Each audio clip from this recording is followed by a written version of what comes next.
Welcome to the special edition of Inside the Lines early signing period as we discuss this year's early signing class with Bobcat head coach Jake Spavital. And coach, this is your first full early signing class here at Texas State. What was the goal for you, the overall goal going into the early signing period? You know, it was actually pretty interesting for me to actually go through an entire year to see what type of personnel we have and where we stand currently as a football team. And we really made the decision halfway through the season that we need to get a lot more experience across the board at all positions. So we really looked into the junior college transfers and the four-year college transfers as well. So that's been kind of a big emphasis. So you're going to see a lot of these kids are going to be transfer related, but at the same time, there's going to be some positions that need some developmental work, like especially with the O-line, where you could take a good mix of experienced guys, but also bring in some developmental guys that will play for us 2-3 years down the line. So yeah, it's been overall a pretty good experience for us. I think we've got a lot of momentum right now in recruiting. We're signing some quality players, and I think there's a ton of excitement right now for this class and going into the off season and for next football season. So really pleased with where we're at right now. Now the bulk of the signing class actually verbally committed and ultimately signed with you over the last few weeks, few days leading up to early signing day. So how much did things get ramped up in terms of recruiting over the past few weeks or so? Yeah, we've kind of kept a lot of these quiet.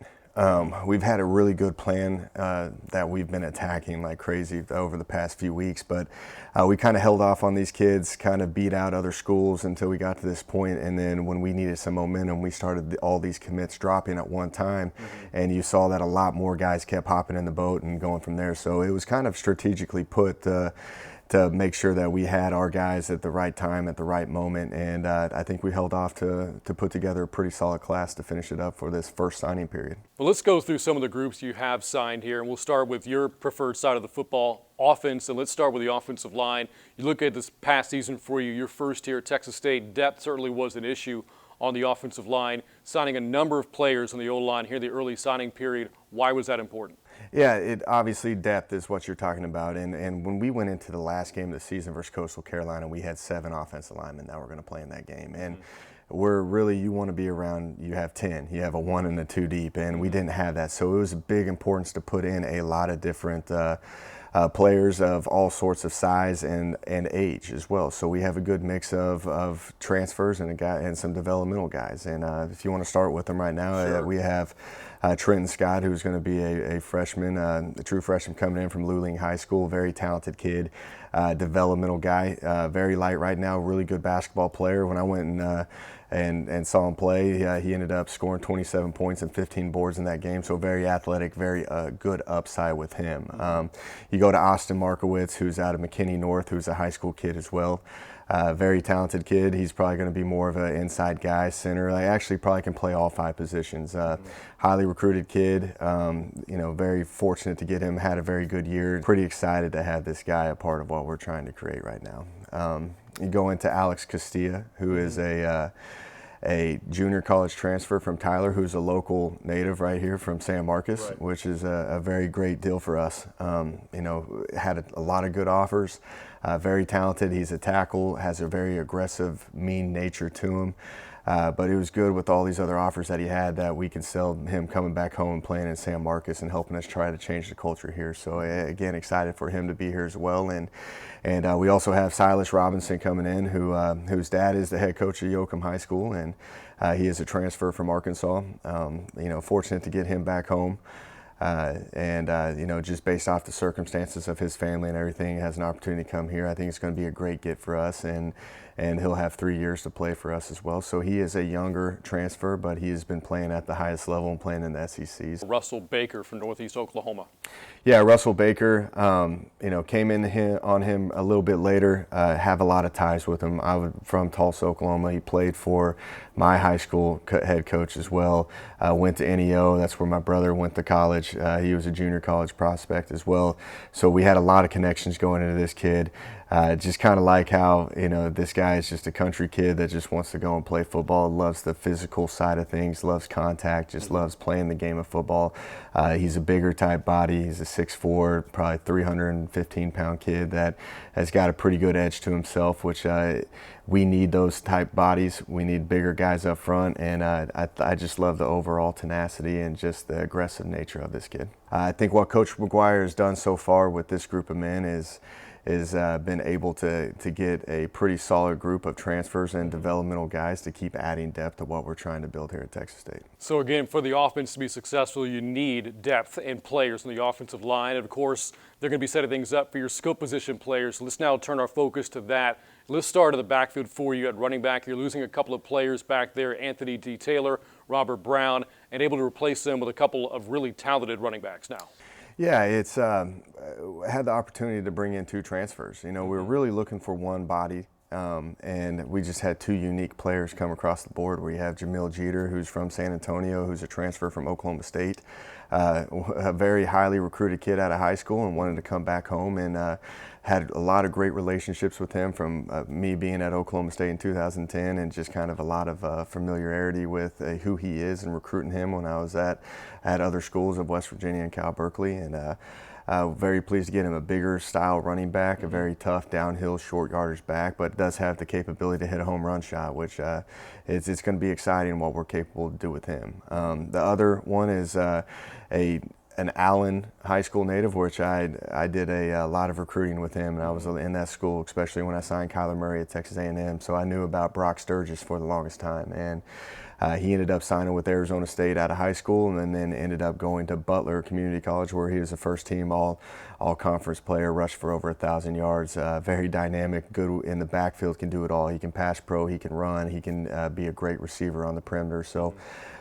fortunate to have him as well. So we got 2 quality running backs that I think can add to our depth immediately, and actually, have a pretty big impact on this offense for next year. Looking at the wide receiver position, again, you lose a great player in Hutch White. Mason Hayes also losing some depth there. But now you're able to replace those 2 with a really talented receiver in Drew Jackson, another junior college transfer for you. Yeah, known Drew Jackson for a long time. He signed with Washington State out of high school. So he's very familiar with the air raid system. He's a big physical kid, very athletic. He always sells me on his basketball skills. He was a track guy, a long jumper, and just a very talented kid overall. Went to Tyler Junior College, just right down the street. It was an opportunity for us to kind of add to the depth, especially with Mason and Hutch leaving. It brings a big athletic body type where we can use on the inside in the slot position, where if you look at where we've been very small with our K-Dots and our Dylan Jantz and Kenny Frazier. Now we got a big body type in there as well, which will be a good little change up of what we're doing. But very athletic kid, a Power 5 guy. Just a bounce back with that. We got our hands on pretty early. He was silently committed to us for about 4 months now.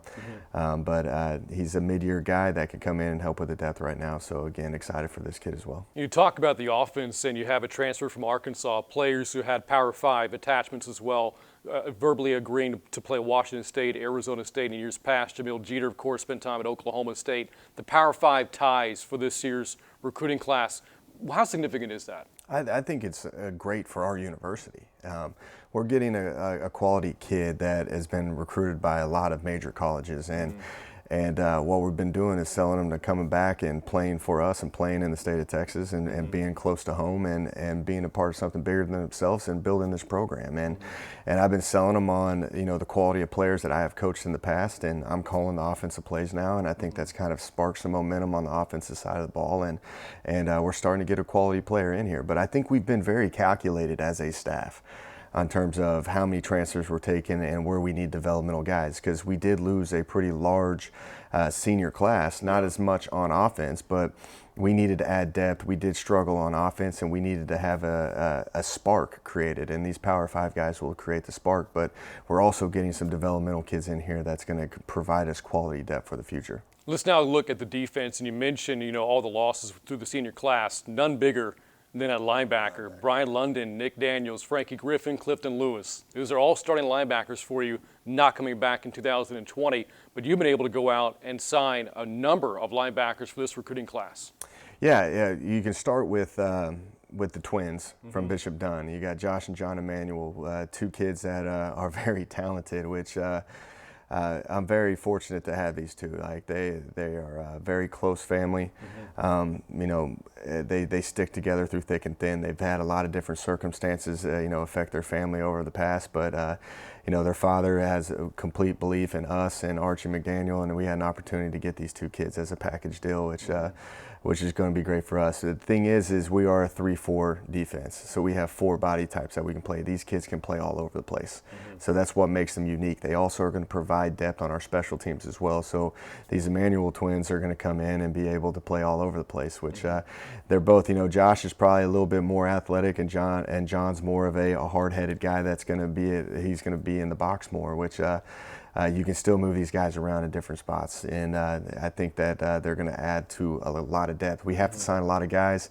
We're very cautious on who we are signing in terms of how many high school guys and how many transfers we are, because we do lose a lot at that position. Right.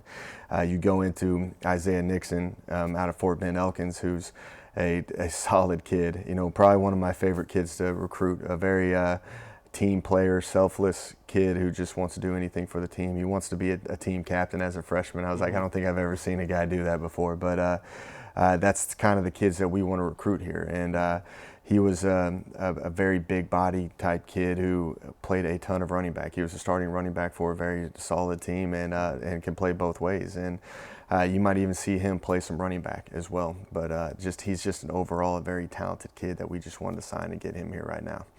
And then you talk about Maurice Wren, who is you look at him, he's a good 6'4", 6'5" kid who's a junior from a junior college from Tyler JUCO as a mid-year kid coming in. If you see him, he is a very good-looking kid. He's tall, he's long, he's a great pass rusher. You're going to see him more in that Clifton Lewis spot, kind of in the weak, you know, the weak alley, the boundary where he can pass rush, because he's going to be very dynamic in the pass rush, but he can also drop off and play in zone coverage in the flats and what we can do. But excited about all these kids. You got one transfer coming in, you got 3 high school kids that we're just going to keep building with the depth, because you know, we use a lot of these type of linebackers, and I think it's going to help, especially when you have Binky, Markavian Coleman come back. That I think is going to be a quality guy as well. So it's going to be a really fun experience for this defensive staff to see where all these bodies fit in place, because they're all very talented kids. Now, the Emmanuel twins were 2 of your earliest commits for this year's signing class. How do you feel about the dynamic of coaching twins on this team?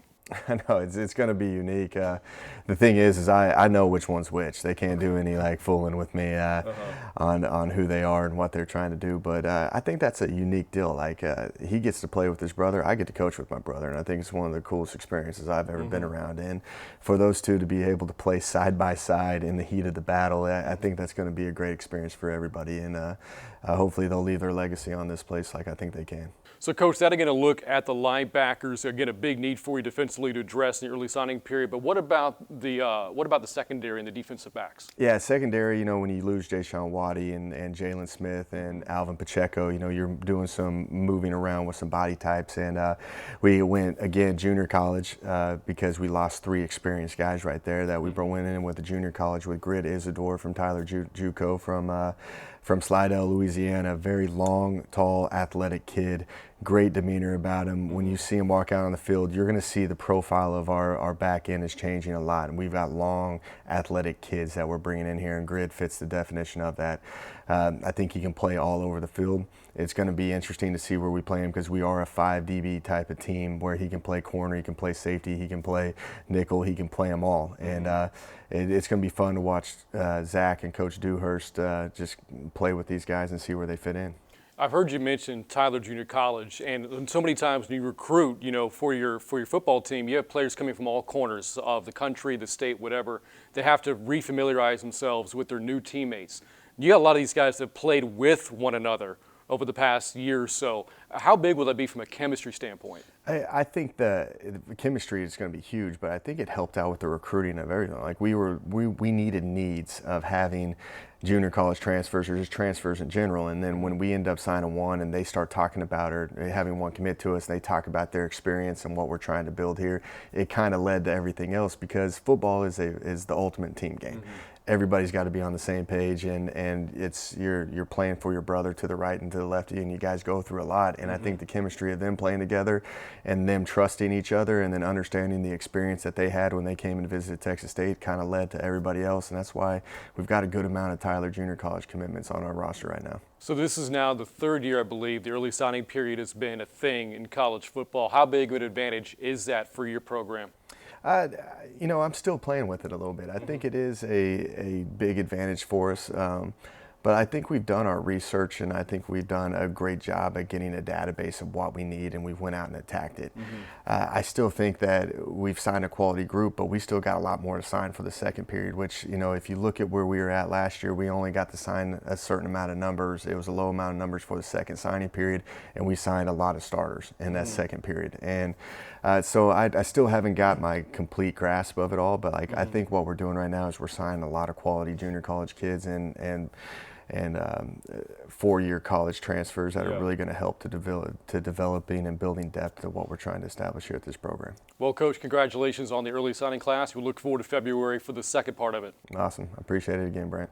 And for more on the early signees, go online to TXStateBobcats.com. For Inside the Lines with head coach Spavital, I'm Brant Freeman.